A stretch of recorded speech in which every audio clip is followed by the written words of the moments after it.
said a few weeks ago on this show that I thought she was easily the most likely president of the United States. I now think not only is she, because of this as a symptom and a cause, I now think she's not only not easily the most likely, I don't think she's any more the most likely. This is it's a big shift. Yeah, it's a big shift. Because of what this says as a symptom, not as a cause, as a symptom. Yeah, the big conservative Nicole Wallace can't believe it. All right, folks, joining us now is Scott Taylor, president of OPSEC. Visit opsecteam.org. He's also a retired U.S. Navy SEAL, wounded in 2005 during Operation Iraqi Freedom. And Scott, welcome. I know that you and your group are very serious about trying to get Hillary to release every single email as it relates to Benghazi. Absolutely, it's great to see you and be here with you and your following that you have, a large following. It's absolutely, we've been from day one working to get the truth out to the American people, and we're not going to stop until it happens. What do you? I mean, the committee has known about this for several months, and only now, you know, after the New York Times broke the story, did Trey Gowdy come out and talk about it. I know they were in negotiations with the Clintons to try to get her to release her email, but obviously, when Gowdy says that of the 55,000 that Hillary keeps talking about, not one email when we see her on that plane ride and that famous picture of her on the plane to Libya, you know, doing email or doing something on the BlackBerry, there's not one email around that day or those dates whatsoever. You can't really believe that she didn't send out or receive emails related to that trip. It's completely unrealistic. I do want to point out that Trey Gowdy is a very methodical, meticulous guy, and he was very clear. And you know, we've tried to help them out as well too with expertise. They were like, we're going to leave no stone unturned. Some people may not like the speed that we deal with this, or potentially the political grandstanding, but we're going to get to the truth. We're going to uncover every single thing. So I have a lot of confidence in him and his ability to do so, and I think eventually it will come out.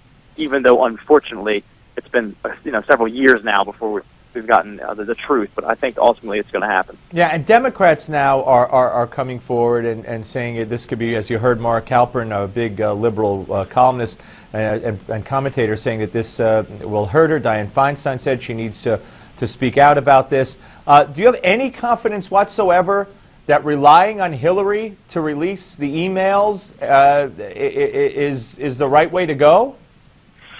I think it's pretty clear that you can't be in charge of your own investigation as to what you're willing to give or not. There should have been a third party that have went through these emails years ago. It needs to happen now. Hopefully, there's some things that hopefully everything's still there on the server. I just think this shines a spotlight on who Hillary Clinton is. I do think it will hurt her chances. However, I will say she's still very strong politically, and it doesn't mean that it's going to sink her, but I think that once the truth comes out, I think it will. Well, if she stands there when she does talk about this and says, "What difference does it make?" That might be a doubleheader hard to overcome. But Ted, you talk about my listeners and my viewers and what they think. I mean, your great group and all the people that follow you at OPSEC. Talk about what they're thinking and saying to you and to your site.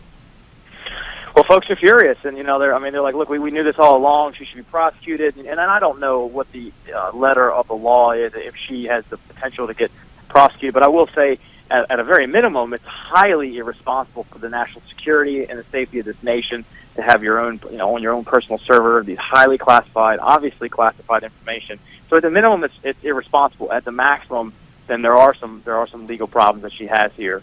But I think it's important that she comes clean, that she lets a independent investigator come and forensically check that hard drive to make sure that there aren't emails that are missing, which, as Congressman Trey Gowdy said, there are. So right. That underscores the need to have an independent person look at that server. And what exactly is your group doing to try to make this happen?